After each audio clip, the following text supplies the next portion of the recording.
Hello everyone, welcome to Thursday. Today was an incredible day.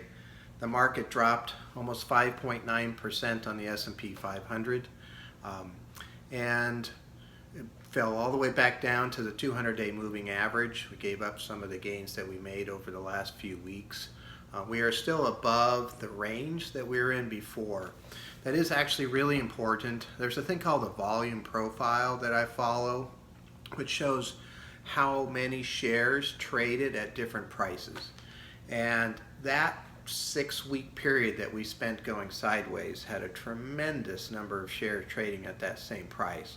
So again, the theory is that people bought at that point in time, it went up, and then it comes back down to a similar or the same spot. They're starting to, say, hey, I could make money again and buy. So that's the idea behind support, and there's a tremendous amount of support at this level. And so we'll see how that plays out.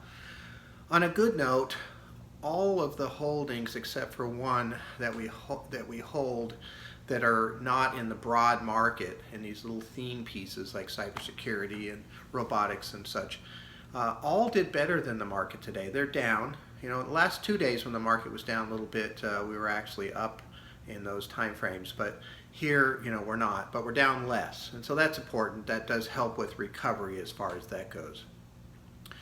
What happened today was basically Chairman Powell, the head of the Federal Reserve, said some negative comments about the economy and unemployment and those types of things. I think very realistic things, but it's very different than the cheerleading that he was giving at the bottom.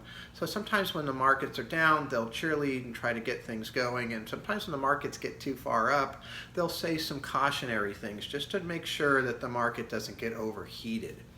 So we're going to have to see how this plays out. I'm still fairly optimistic. I think that base of support from all that time we spent going sideways will help us, and we'll see how that plays out. And we will be watching, that's for sure. So I look forward to talking to you again tomorrow. We'll see where this goes, and thank you very much.